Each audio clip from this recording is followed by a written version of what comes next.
এই মৃত্যু পতাকা আমার দেশ না, এই জল্লাদের উল্লাস মঞ্চ আমার দেশ না, এই বিস্তীর্ণ শ্মশান আমার দেশ না, এই রক্ত স্নাত কসাইখানা আমার দেশ না। তখন ভেবেছি যে কি বললে মানুষকে স্পর্শ করা যাবে। তো অদ্ভুতভাবে সেই কবিতার লাইন আমার প্রতিটা সেই সময়ের সাথে মিলে গিয়েছিল, এত বেশি প্রাসঙ্গিক হয়ে উঠেছিল। এই জন্যই আমি সিদ্ধান্ত নিয়েছিলাম যে আমার মেসেজটি এই কবিতার শব্দগুলোর মধ্যে দিয়ে দিব। প্রিয় দর্শক, গত 24 জুলাই অগাস্টে যে গণ অভ্যুত্থান সংঘটিত হয়েছিল ছাত্র জনতার, সেই গণ অভ্যুত্থানের আগে কবি নবারুণ ভট্টাচার্যের এই লাইনগুলি আমরা আমাদের অনেকেরই জানা, কিন্তু অভ্যুত্থানের শেষ দিকে এসে জাহাঙ্গীরনগর বিশ্ববিদ্যালয়ের শহীদ মিনার চত্বরে যিনি সেই লাইনগুলোকে আমাদেরকে নতুন করে ভাবালেন, শেখালেন, সেই সাহসী মানুষ আজ আমাদের সাথে স্টুডিওতে আছেন। জাহাঙ্গীরনগর বিশ্ববিদ্যালয়ের ইতিহাস বিভাগের শিক্ষক গোলাম রব্বানী স্যার। স্যার আসসালামু আলাইকুম, কেমন আছেন? ভালো আছি, আপনি ভালো আছেন? জি আলহামদুলিল্লাহ। স্যার, আজ আবার জুলাই এসেছে। গত জুলাইয়ে সেই উত্তাল সময়ে আপনার সেই অকুতভয় সাহসী পংক্তি আমাদেরকে জাগ্রত করেছিল পুরো জাতিকে। আজকে আবার এই জুলাইয়ে এসে আমরা আপনাকে পেয়ে সত্যি গর্বিত, গর্ব অনুভব করছি। তো স্যার, সেই উত্তাল সময়গুলোর কথা আজকে আমরা আপনার কাছ থেকে সামনাসামনি শুনবো।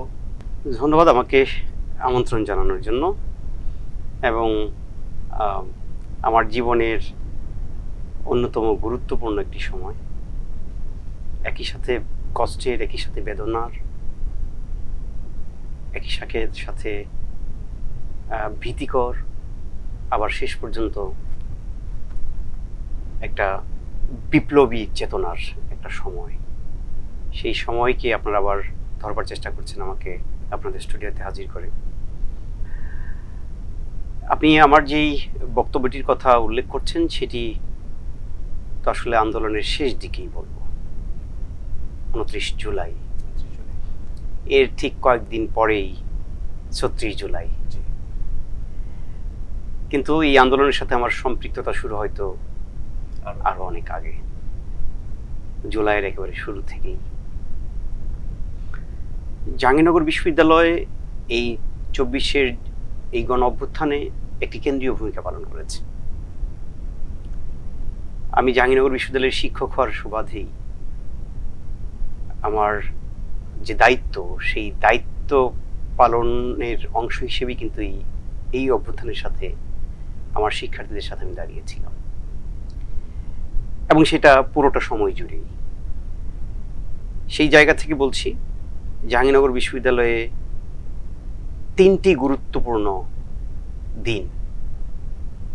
একটি আপনারা জানেন যে 15 জুলাই দুপুরে ঢাকা বিশ্ববিদ্যালয়ের শিক্ষার্থীদের উপর হামলা হয়। এরপর সেদিনই বিকেলে জাহাঙ্গীরনগর বিশ্ববিদ্যালয়ের বৈষম্য বিরোধী ছাত্রদের উপরও হামলা হয়েছিল। সেই হামলার প্রতিবাদে এবং নিরাপত্তার দাবিতে আমাদের শিক্ষার্থীরা সন্ধ্যায় উপাচার্যের বাসভবনে গিয়ে হাজির হয়েছিল, এবং সেই উপাচার্য এবং তার পরিষদবর্গ, তার প্রশাসন নিরাপত্তা প্রার্থী আমাদের সেই শিক্ষার্থীদের নিরাপত্তা না দিয়ে, আপনারা সবাই জানেন যে কি ন্যাক্কারজনকভাবে তার বাসভবনের আঙ্গিনায়, যেটা একটা বিশ্ববিদ্যালয় ক্যাম্পাসের সবচেয়ে নিরাপদ জায়গা হওয়ার কথা, সেখানে পুলিশের উপস্থিতিতে, আমি আমার চোখের সামনে যেটা দেখেছি, আমি ওখানে আক্রান্ত হয়েছি, পুলিশের সামনে বহিরাগত এবং ক্যাম্পাসের সেই সন্ত্রাসীরা নারকীয়ভাবে হামলা চালিয়েছে। ফলে 15 জুলাই জাহাঙ্গীরনগরের জন্য একটি গুরুত্বপূর্ণ, শুধু জাহাঙ্গীরনগর না, পুরো বাংলাদেশের জন্য 24-এর গণঅভ্যুত্থান একটি গুরুত্বপূর্ণ দিন। কারণ সেই উপাচার্যের বাসভবনে যখন আমরা আক্রান্ত হলাম, ওখানে আমরা কেউ নিরাপদ ছিলাম না। আমাদের আন্দোলনরত একজন শিক্ষার্থী সেখান থেকে একটা লাইভ করেছিল, এবং সেই লাইভের মধ্য দিয়ে আমাদের বিপন্নতার কথা জানতে পেরে হলে অবস্থানরত কয়েক হাজার শিক্ষার্থী, ছেলে মেয়ে, তারা একযোগে বেরিয়ে গিয়ে আমাদেরকে উদ্ধার করেছে। এবং তারা সেই উপাচার্যের বাসভবনে আমরা অবরুদ্ধ, আমরা আক্রান্ত, সে আমাদেরকে তারা উদ্ধার করতে গিয়ে ছাত্রলীগকে প্রতিহত করেছে। এবং 15ই জুলাই কিন্তু জাহাঙ্গীরনগর বিশ্ববিদ্যালয় ছাত্রলীগ মুক্ত হয়েছে, তারা ওদিন বিতাড়িত হয়েছে। ফলে জাহাঙ্গীরনগর দিয়েই শুরু এই ছাত্রলীগকে বিতাড়িত করা, জাহাঙ্গীরনগর দিয়ে শুরু, যেটার পুনরাবৃত্তি ঘটেছে 5 আগস্ট সারা বাংলাদেশে। ফলে 15ই জুলাই একটি গুরুত্বপূর্ণ দিন। এরপরে আরেকটি গুরুত্বপূর্ণ দিন আপনারা জানেন যে 15ই জুলাই রাতের সেই হামলার প্রতিবাদে পরদিন সকালবেলা আমি যখন ক্যাম্পাসে, তখন দেখলাম আমাদের জাহাঙ্গীরনগর বিশ্ববিদ্যালয়ের চারপাশের যতগুলো শিক্ষা প্রতিষ্ঠান আছে, স্কুল কলেজ, সেই স্কুল কলেজের শিক্ষার্থীরা স্কুলের ইউনিফর্ম পরা অবস্থায় হাতে লাঠি নিয়ে জাহাঙ্গীরনগর বিশ্ববিদ্যালয়ে তাদের বড় ভাই বোনদের প্রতি যে হামলা, সেই হামলার প্রতিবাদে ক্যাম্পাসে এসেছে। এবং আমি পরে খবর পেয়ে জেনেছি যে অসংখ্য স্কুল কলেজের শিক্ষার্থীদেরকে পুলিশ বিভিন্ন পয়েন্ট থেকে ফেরত দিয়েছে, তবুও কয়েক হাজার এসেছে, সবার হাতে লাঠি, পুরো ক্যাম্পাস তারা ভরিয়ে ফেলেছিল। সেদিন আমার কাছে মনে হয়েছিল যে এই দানবীয় শক্তির পতন অনিবার্য। এরপর আপনারা জানেন ওই দিন সারা বাংলাদেশের স্কুল কলেজ মাদ্রাসার শিক্ষার্থীরা রাস্তায় রয়েছে। এইটা দেখে ভয়ে আতঙ্কিত হয়ে সরকার কি সিদ্ধান্ত দিয়েছিল সেদিন সন্ধ্যায়? সকল শিক্ষা প্রতিষ্ঠান বন্ধ করে দেওয়ার সিদ্ধান্ত নিয়েছিল। এরপরে আপনারা জানেন যে 17 তারিখ জাহাঙ্গীরনগরের আরেকটি গুরুত্বপূর্ণ দিন। সরকারের সিদ্ধান্ত বাস্তবায়ন করতে গিয়ে ঢাকা বিশ্ববিদ্যালয় সহ সকল বিশ্ববিদ্যালয়ে কিন্তু তারা হল ভ্যাকেন্ট করে দিয়েছিল, সবাইকে বাড়িতে পাঠিয়েছিল। কিন্তু ব্যতিক্রম ছিল শুধুমাত্র জাহাঙ্গীরনগর বিশ্ববিদ্যালয়। সেদিন সকালে উপাচার্য তার সিন্ডিকেট ডেকে সরকারের সিদ্ধান্ত বাস্তবায়ন করার যে সিদ্ধান্ত নিয়েছিল সিন্ডিকেট থেকে, আমাদের শিক্ষার্থীরা বুক চিতিয়ে পুলিশের গুলির সামনে, বন্দুকের নলের সামনে দাঁড়িয়ে তারা বলেছিল, এই অবৈধ সিদ্ধান্ত আমরা মানি না, আমরা ক্যাম্পাস ছাড়বো না, আমরা হলেই থাকবো, আন্দোলন অব্যাহত রাখবো।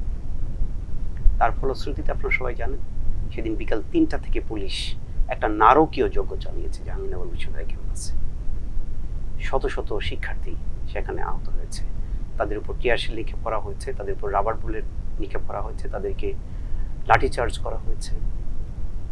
একেবারে একটা বিভৎস, একটা বিভীষিকাময় একটা পরিস্থিতি সেখানে তৈরি হয়েছিল। সবচেয়ে মর্মান্তিক যেটা, সেটা হচ্ছে যে পুলিশের রাবার বুলেট এবং টিয়ারশেল থেকে রক্ষা পাওয়ার জন্য আমাদের শিক্ষার্থীরা, ছেলে মেয়ে সবাই, তারা বিভিন্ন ভবনের পেছনে, কোনো একটা ঝোপে, কোনো একটা গাছের পেছনে তারা আশ্রয় নিয়েছিল। পুলিশ সেখানে গিয়ে হামলা করেছে।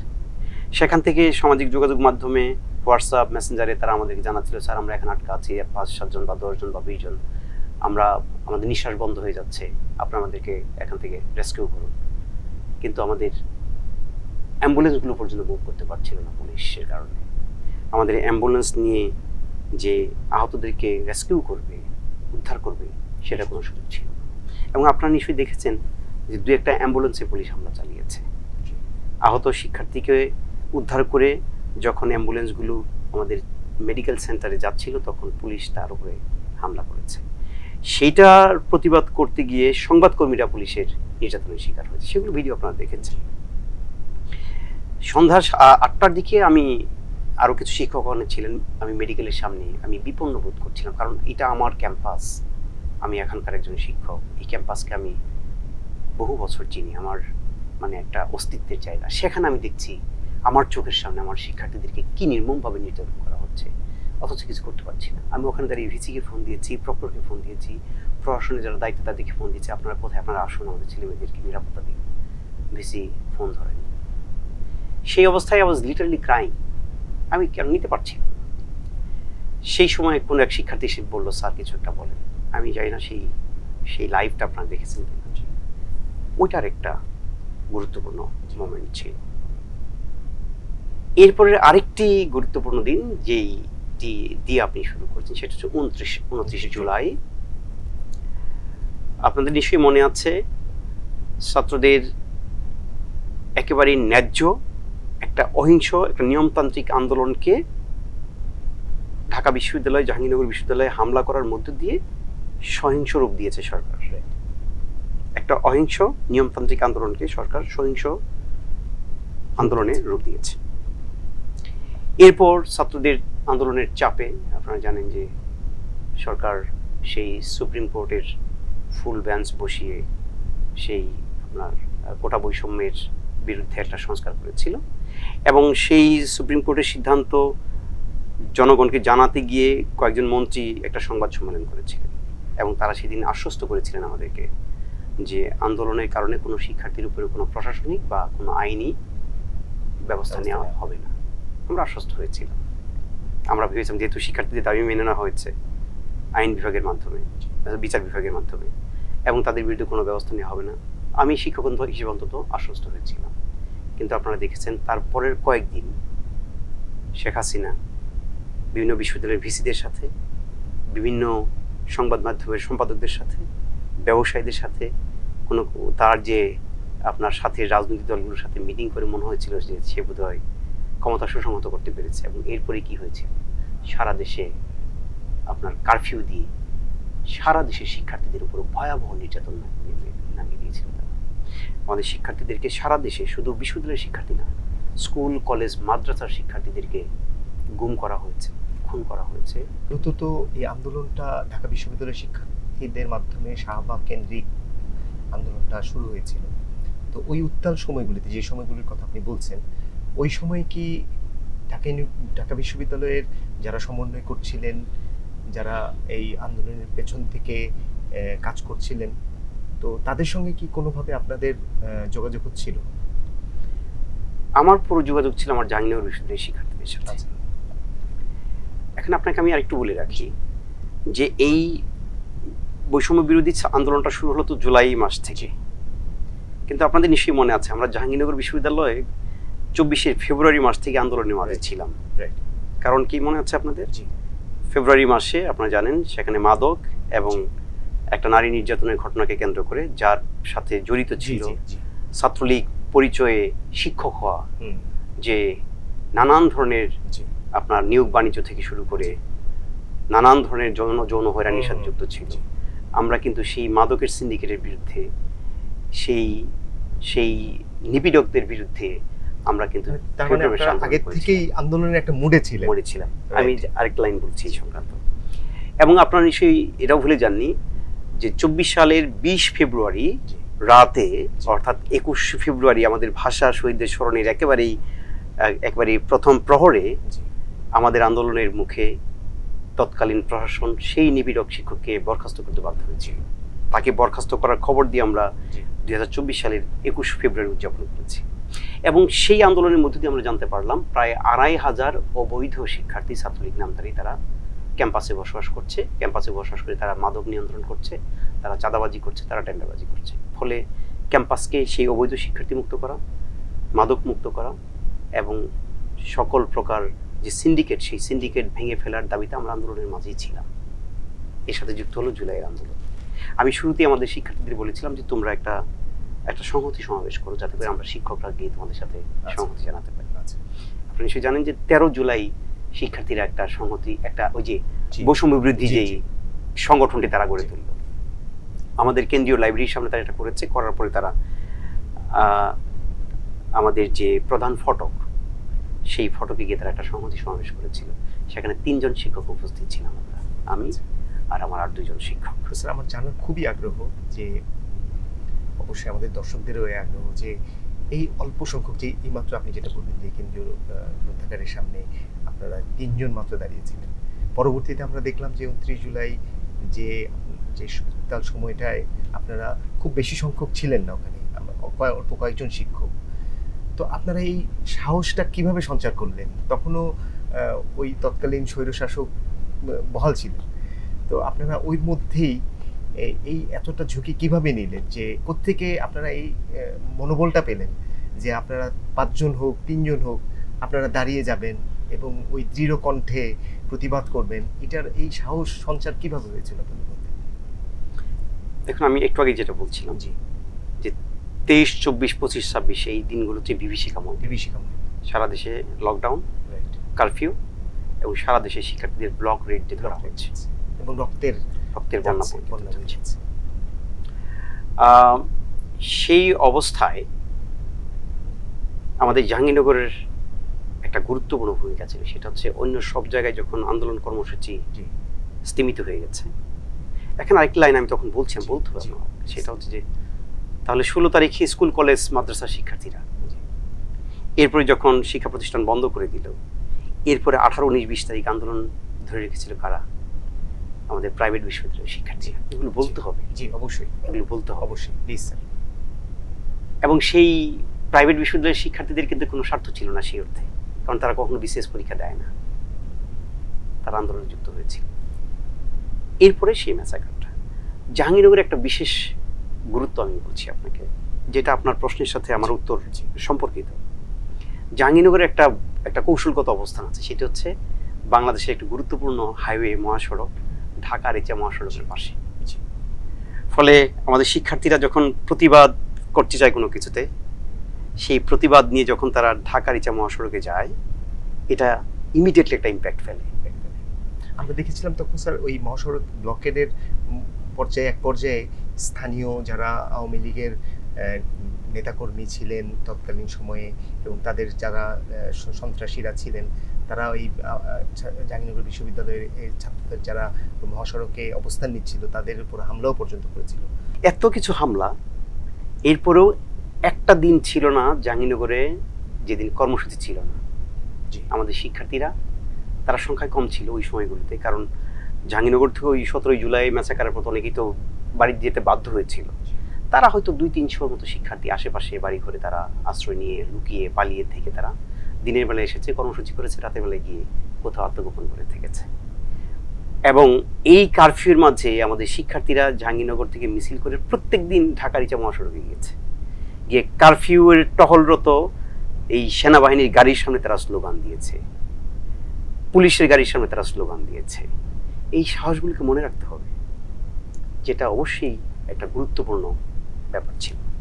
ফলে এই ধারাবাহিকতায় আপনার সেই 29 জুলাই আমাদের অল্প কিছু শিক্ষার্থী প্রতিদিন কর্মসূচি করছে, আর আমরা শিক্ষকরা তাদের পাশে আছি। আমি তখন একাধিকবার বলেছি যে আমি একজন শিক্ষক, আমাদের শিক্ষার্থীরা এখন বিপন্ন, তারা তাদের ভাইদেরকে হারিয়েছে, তারা এখন মানে তাদের অস্তিত্বের সংকট। এই অবস্থায় তারা যেখানে দাঁড়াবে, একজন শিক্ষক হিসেবে আমি তাদের পাশে দাঁড়াবো, এটাই আমার কাজ। 29 জুলাই সকালবেলা আমি ক্যাম্পাসে ছিলাম, দুপুরবেলা আমি আমার বাসার ক্যাম্পাসের বাইরে আমি লাঞ্চ করার জন্য বাসায় যাই। খাবার মাঝামাঝি সময়ে আমার এক শিক্ষার্থী ফোন দিল, স্যার আমরা মিছিল করবো, আপনাকে আসতে হবে, বিক্ষোভ মিছিল করবো। দ্রুততম সময়ে ক্যাম্পাসে পৌঁছাই এবং ক্যাম্পাসে একটা সংক্ষিপ্ত একটা বিক্ষোভ মিছিল হলো। মিছিলের পরবর্তী সময়ে একটা সংক্ষিপ্ত সমাবেশ। সেই সমাবেশে আমার সেই বক্তব্য, যেটা আপনি যে বক্তব্যটি শুরু করেছেন, তাহলে সেদিন কেন আমি ওই বক্তব্যটি দিয়েছিলাম? আমার বক্তব্যটি ছিল 2 মিনিটের কম। আমি শুরুতে আমার শিক্ষার্থীদের যে হত্যা করা হয়েছে, সেই হত্যার একজন শিক্ষক হিসেবে হত্যার বিচার চেয়েছিলাম। আমাদের যে শিক্ষার্থীদেরকে গুম করা হয়েছে তাদেরকে ফেরত চেয়েছিলাম। আমার যে শিক্ষার্থীরা সারা দেশে তারা নিরাপদে ঘরে ঘুমাতে পারতো না, আমি তাদেরকে নিরাপদে ঘরে থাকার পরিবেশ চেয়েছিলাম। শিক্ষা প্রতিষ্ঠান খুলে দেওয়ার দাবি জানিয়েছিলাম। এবং সর্বশেষ আমি নবারুণ ভট্টাচার্যের কবিতার সেই লাইনগুলো দিয়ে বক্তব্যটি শেষ করেছিলাম। কেন স্যার এই কবিতাটা কি আপনার আগে থেকেই মানে ছিল, প্রস্তুতি ছিল যে এটা আপনি ওইখানে যে? আমি ব্যক্তিগতভাবে কিছু কবিতা আমার চর্চার ব্যাপার, আর কবিতা আমার ভালো লাগে। আমি বিদ্রোহী কবিতা, আমার কখনো মন খারাপ থাকলে আমি বিদ্রোহী কবিতা পড়ি। তো আমার ওই দিন হাঁটুতে ব্যথা ছিল, আমি স্ক্র্যাচে ভর করে এসেছিলাম। ফলে সমাবেশ ওই বিক্ষোভ মিছিলটি আরিচা মহাসড়কে গিয়ে যখন ফিরে আসলো, এখানে 10 মিনিটের মতো সময়, 10 মিনিটের মতো সময় বা 15 মিনিট, ওখানে দাঁড়িয়ে আমি ভাবছিলাম যে কিছু একটা বলতে হবে। তখন আমার যে উপলব্ধি ছিল সেটি হচ্ছে যে সারা দেশের শিক্ষার্থীদের উপরে যেই রকম নির্যাতন নেমে এসেছে, যেভাবে সারা দেশের শিক্ষার্থীদেরকে হত্যা করা হচ্ছে, গুম করা হচ্ছে, খুন করা হচ্ছে, এইটা থামানোর একটাই উপায়, দেশের আপামর জনসাধারণকে রাস্তায় নেমে আসতে হবে। কারণ ওই সময় আপনারা জানেন দেশের অধিকাংশ মানুষ কিন্তু ভয়ে ঘরের ভিতরে ঢুকে গেছে, কারণ লকডাউন চলছে, কেউ বের হতো না। আমার মাথায় একটা বিষয় শুধু কাজ করেছে যে মানুষকে ঘর থেকে বের হতে হবে, মানুষ না বের হলে এই ম্যাসাকার বন্ধ করা যাবে না। তখন হঠাৎ করে আমার মাথায় আসলো আমার একটি প্রিয় কবিতা, কবি নবারুণ ভট্টাচার্যের এই মৃত্যু পতাকা আমার দেশ না, সেই কবিতা। আপনি খেয়াল করবেন কবিতার প্রথম 4টি লাইন পড়েছি আর মাঝখানে 4টি লাইন পড়েছি।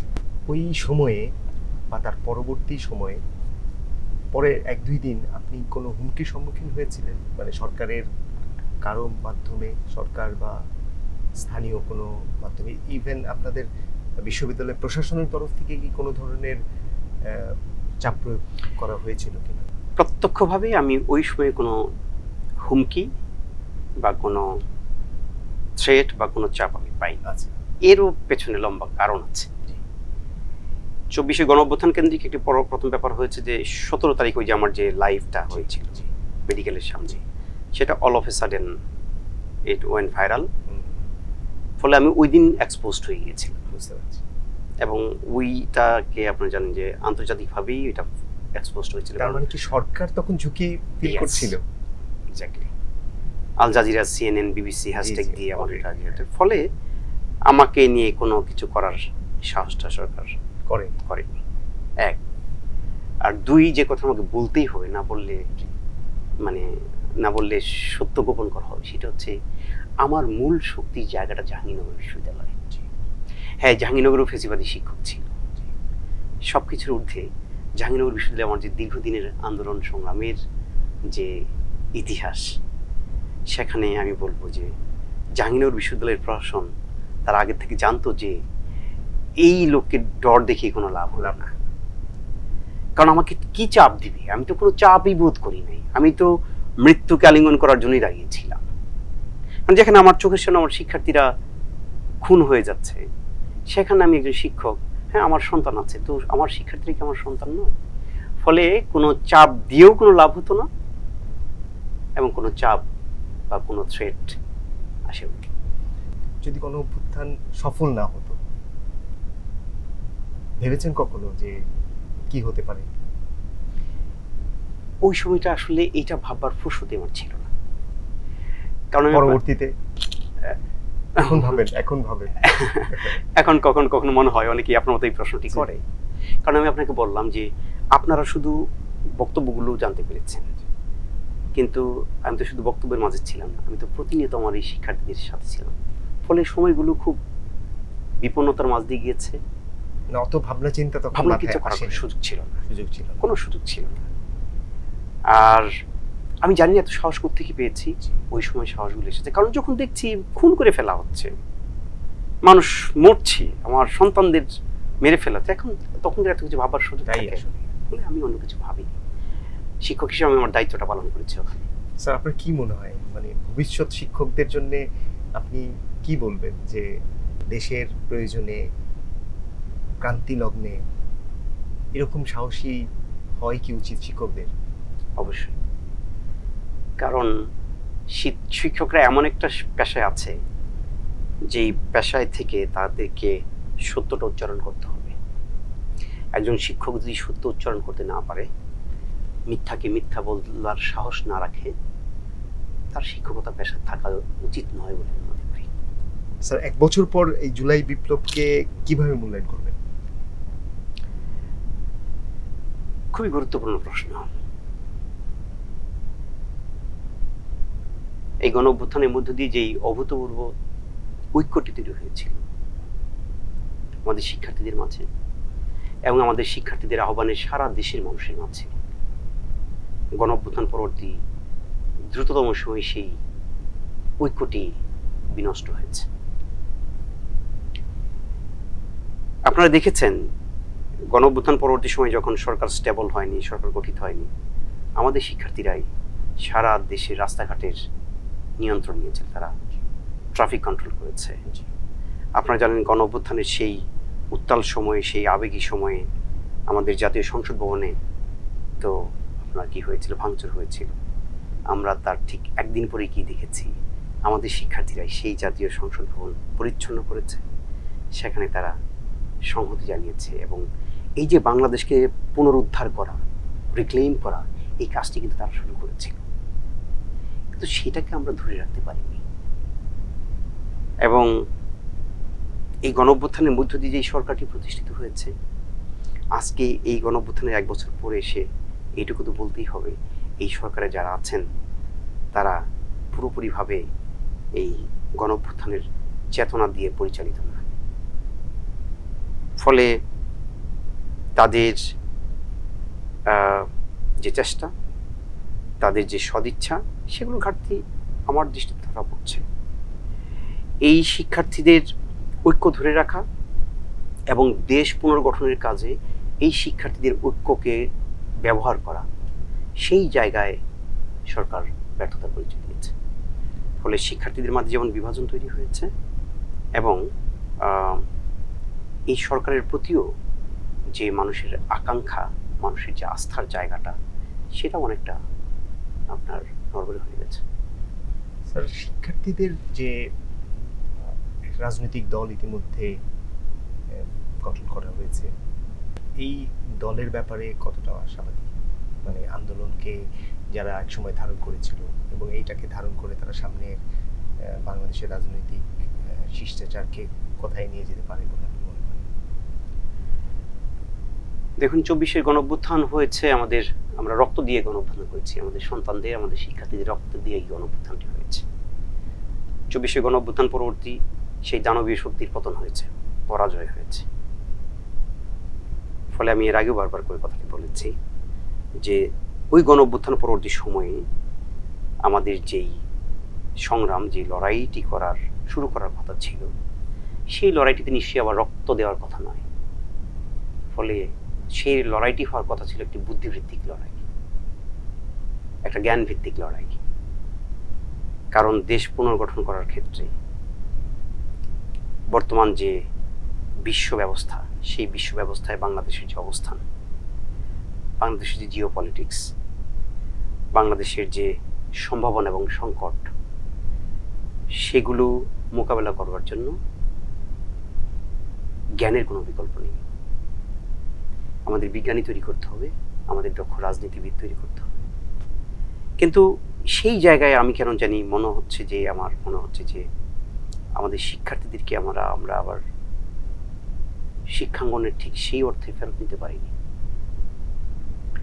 ফলে নতুন দল যেটি হচ্ছে, আমি অবশ্যই সেই দলের প্রতি আমার আশাবাদ থাকবে। কিন্তু এই নতুন রাজনৈতিক দলগুলো যদি শুধু স্লোগান নির্ভর থাকে, যদি জ্ঞান ভিত্তিক রাজনীতি না করে, তাহলে আমি খুব বেশি বড় করে স্বপ্ন দেখতে পারছি না শিক্ষক হিসেবে।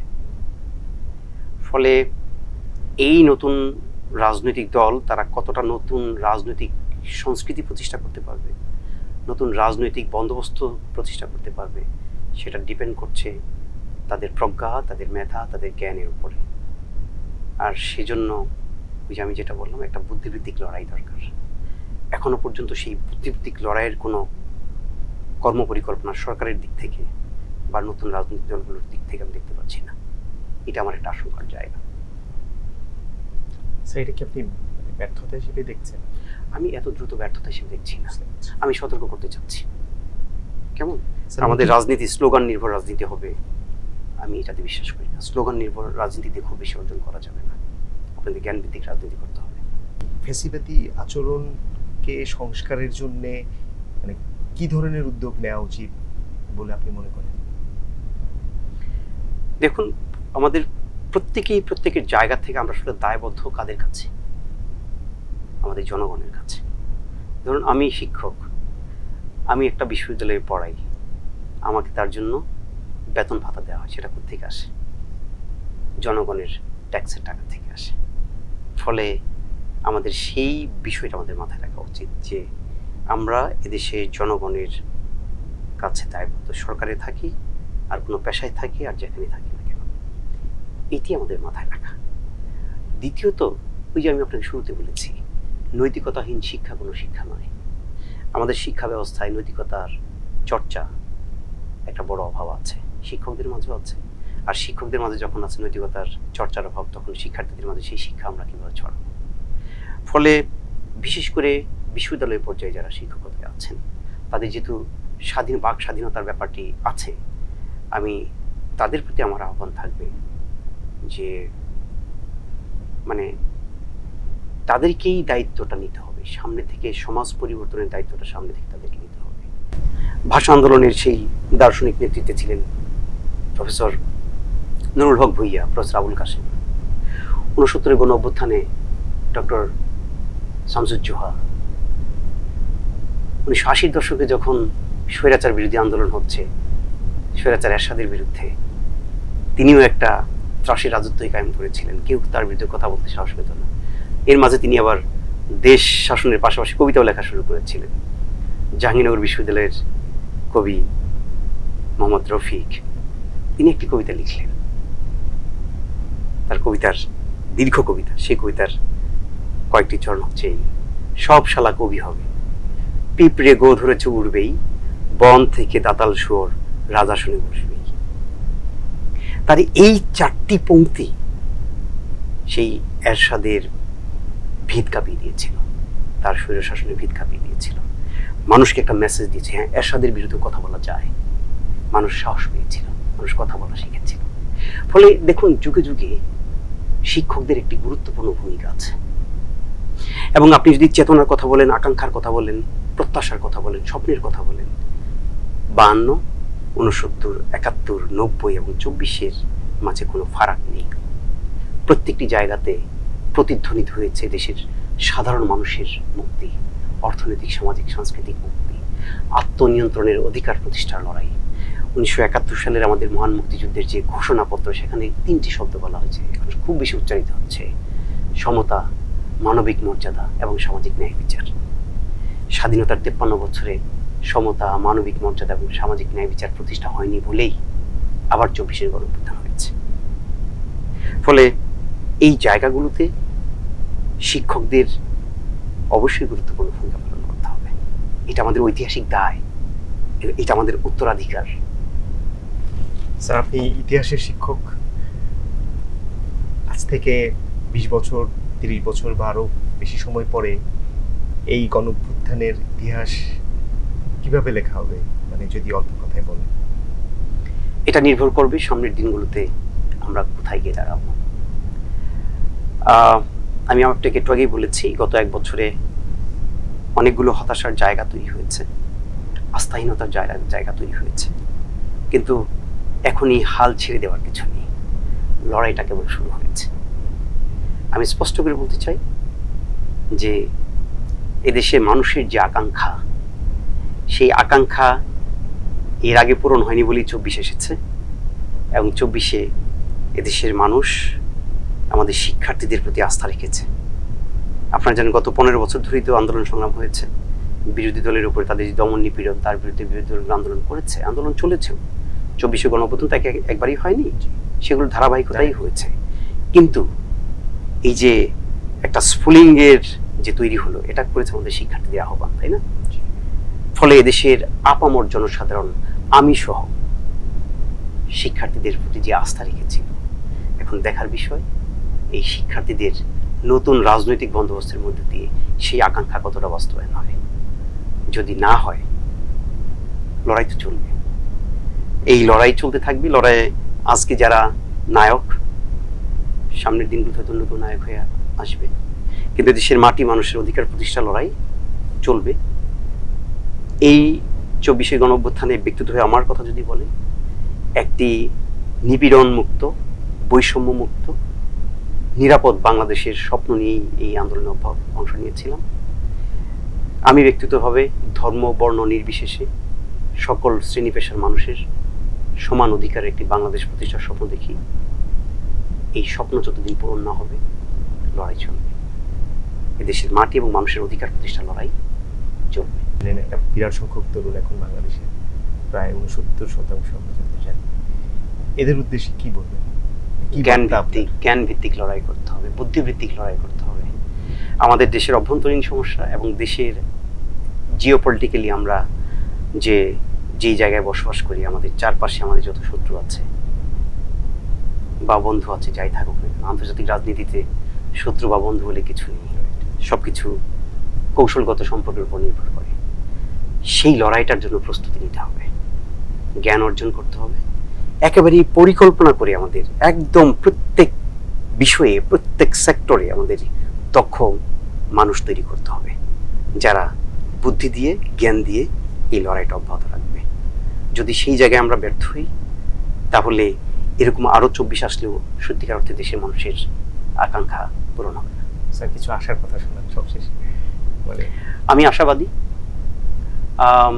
ওই যে আমি বললাম, সবচেয়ে আশার কথা হচ্ছে আমরা যখন বলি আমাদের লড়াইটা চলবে, সেটা আমার আশার কথা। কারণ শেষ বিচারে আমি মনে করি এদেশের মানুষের জয় হবে, এদেশের মাটির জয় হবে।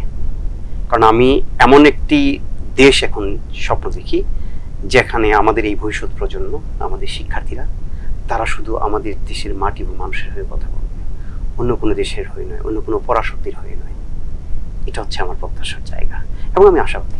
লিখেছিলেন নবরণ ভট্টাচার্য, কিন্তু বাংলাদেশের মানুষ সেই কবিতার সঙ্গে পরিচিত হয়েছিল আপনার মাধ্যমে। আমাদের দর্শকদের জন্য আরেকবার যদি সেই দুই চার লাইন শোনান আমাদেরকে। তো আমার ওই উদ্দেশ্য আপনাকে আগেই বলেছি যে মানুষকে বাইরে বের করা। তখন ভেবেছি যে কি বললে মানুষকে স্পর্শ করা যাবে। তো অদ্ভুতভাবে সেই কবিতার লাইন আমার প্রতিটা সেই সময়ের সাথে মিলে গিয়েছিল, এত বেশি প্রাসঙ্গিক হয়ে উঠেছিল। এই জন্যই আমি সিদ্ধান্ত নিয়েছিলাম যে আমার মেসেজটি এই কবিতার শব্দগুলোর মধ্যে দিয়ে দিব। ফলে একটা আবৃত্তি ছিল, একটা আহ্বান ছিল, একটা উচ্চারণ ছিল, যেটি কবি নবরণ ভট্টাচার্যের ওই চরণগুলোর মধ্যে দিয়ে দিয়েছিলাম। কথাগুলো তো এরকম ছিল: যে পিতা সন্তানের লাশ শনাক্ত করতে ভয় পায়, আমি তাকে ঘৃণা করি। যে ভাই এখনো নির্লজ্জ স্বাভাবিক হয়ে আছে, আমি তাকে ঘৃণা করি। যে শিক্ষক, বুদ্ধিজীবী, কবি ও কেরানি প্রকাশ্য পথে এই হত্যার প্রতিশোধ চায় না, আমি তাকে ঘৃণা করি। এই মৃত্যু উপত্যকা আমার দেশ না, এই জল্লাদের উল্লাস মঞ্চ আমার দেশ না, এই বিস্তীর্ণ শ্মশান আমার দেশ না, এই রক্ত স্নাত কসাইখানা আমার দেশ না। ধন্যবাদ স্যার, অনেক কষ্ট করে আমাদের স্টুডিওতে আপনি এসেছেন, আমাদেরকে সময় দিয়েছেন, আপনাকে অসংখ্য ধন্যবাদ। আপনাকে ধন্যবাদ। আমরা আশা করব যে আপনি সুস্থতার সাথে আরো অনেক দিন থাকুন আমাদের মাঝে, এবং আমরা আপনাকে আবারও বারবার আমাদের এখানে আপনার আমন্ত্রণ জানাতে চাই এবং আপনার কথা শুনতে চাই। ধন্যবাদ স্যার। দর্শক, আপনারা এতক্ষণ শুনলেন জুলাইয়ের সেই অকুতোভয় সাহসী মানুষের কথা, সে একজন শিক্ষকের কথা। আমরা প্রত্যাশা রাখি, তিনিও প্রত্যাশা রেখেছেন যে এই দেশ একদিন মাথা তুলে দাঁড়াবে, নতজানু হয়ে থাকবে না। ধন্যবাদ সবাইকে।